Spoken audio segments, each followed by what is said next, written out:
Et je suis d'autant plus heureuse que ce colloque ait lieu et qu'il ait lieu ici, que je dois dire qu'il y a 4 ans, quand nous initions les actions de chemin d'avenir, en gros, les gens qui nous soutiennent et qui montent à bord, ce sont les élus de terrain, les acteurs de terrain de l'éducation nationale, bien sûr, et les entreprises de réseau.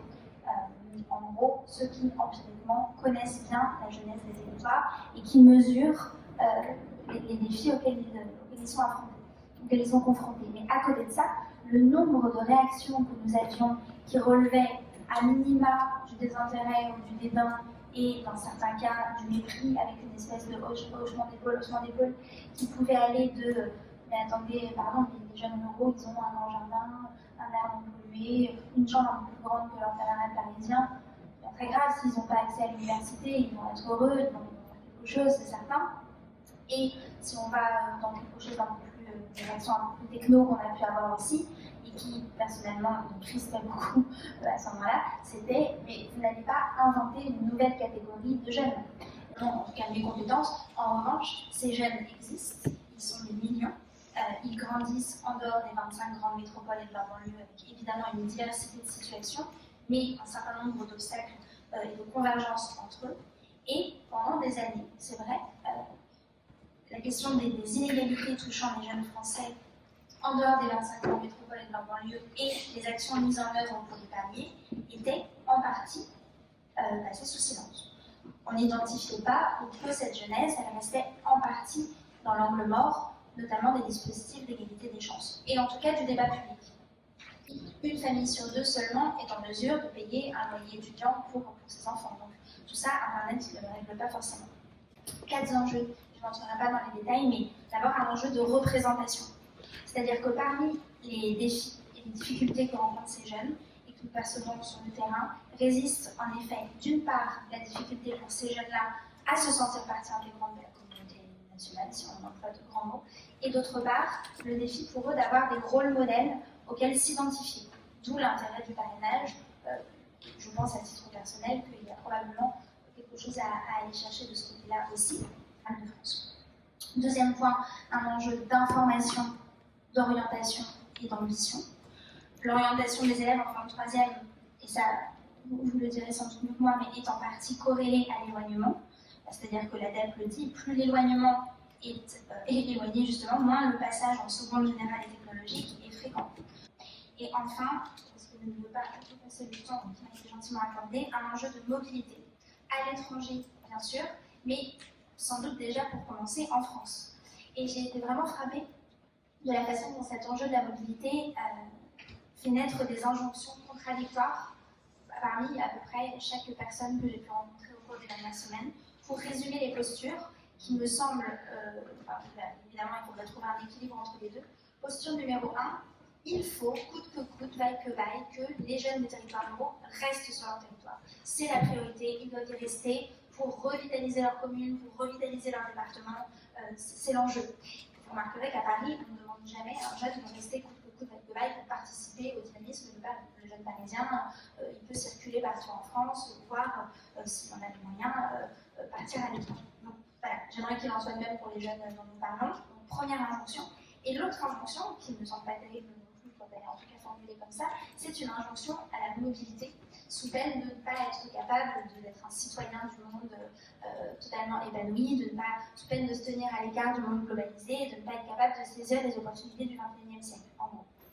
Et donc, ce qui me paraît assez fort, c'est que non seulement les jeunes de ces territoires se trouvent souvent prisonniers de ces 2 injonctions, mais de surcroît, les dispositifs existants ne permettent pas forcément le succès d'un modèle ou de l'autre. On est aujourd'hui dans une espèce de nini, pas totalement satisfaisant, en tout cas pour nous.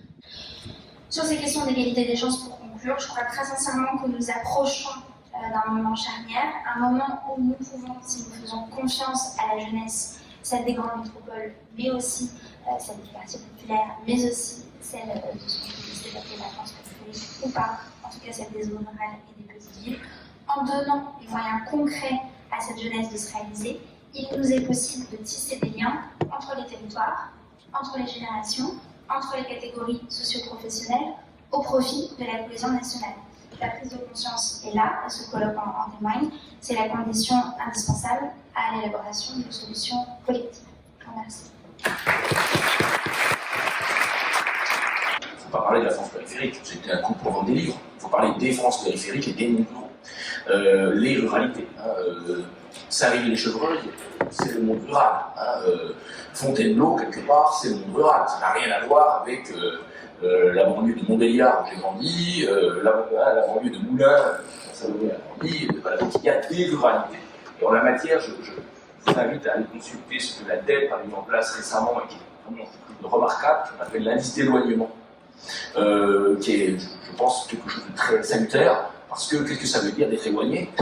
Il y a des formes d'éloignement qui ne sont pas les mêmes, et donc il y a des ruralités. Je pense que Marie-Blanche va en parler assez longuement, et c'est important de le dire quand on dit, en effet, il ne faut pas opposer le monde rural au monde urbain, parce qu'il y a des ruralités et des urbanités.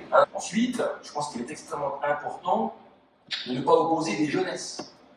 Si vous voyez ce que je veux dire, notamment politiquement, d'aller vers cette espèce de dualité qu'on pourrait construire entre des jeunesses de l'éducation prioritaire qui seraient évidemment d'origine pas vraiment française, et puis des jeunesses rurales qui seraient d'origine très française, vous voyez ce que je veux dire, et avec des analyses électorales derrière, puisqu'on sait bien que ce sont dans les France périphériques qu'aujourd'hui le Rassemblement national progresse le plus rapidement, alors que dans les zones très urbaines, son influence se délite progressivement. Si vous le savez, je suis effectivement prof de sciences politiques par ailleurs, donc je me permets de le rappeler. Au fond, on a parlé hier soir avec Salomé, il y a un point commun entre ces jeunesses, c'est la distance. La jeunesse, qu'on va appeler rurale par communauté de langage, elle subit une distance objective, géographique, territoriale, notamment par rapport aux centres dans lesquels on peut faire des études longues et un peu légitimes, vous voyez ce que je veux dire. Et puis la jeunesse de la banlieue lilloise, qui se situe à 4 km ou 5 km de mon école ou de l'université, subit une distance sociale et culturelle qui, quelque part, est presque aussi importante en réalité. Parce que c'est pas parce qu'on habite à 4 ou 5 km de l'université qu'on en est proche, au fond. Et ça n'est pas nécessairement parce qu'on habite à 50 km de l'université qu'on en est loin, si par exemple ses parents sont professeurs et enseignent dans la ville-centre. Une proposition qu'on fait dans notre rapport, de faire évoluer l'échelon REP en permettant aux académies et même aux DAZEN, donc au niveau départemental, d'adapter en fait les politiques d'accompagnement, notamment des collèges, ce qui se fait déjà des Orochés, mais qu'on pourrait peut-être faire de manière plus assumée, notamment avec ce qu'on appelle l'allocation progressive des moyens. Alors, donc là, il y a un élément qui est assez important sur le terrain. Alors, donc, nous, ce qu'on préconise de façon très générale, je serai rapide, c'est d'abord de prendre en compte mieux sans doute la diversité territoriale, dont la diversité rurale, parce que dans les mondes ruraux, on a des territoires qui subissent, notamment ce qu'on appelle la diagonale du vide, qui subissent une dégradation très rapide parfois des situations, notamment lorsque vous avez une mono-industrie qui s'effondre, très rapidement la situation sociale se dégrade très vite.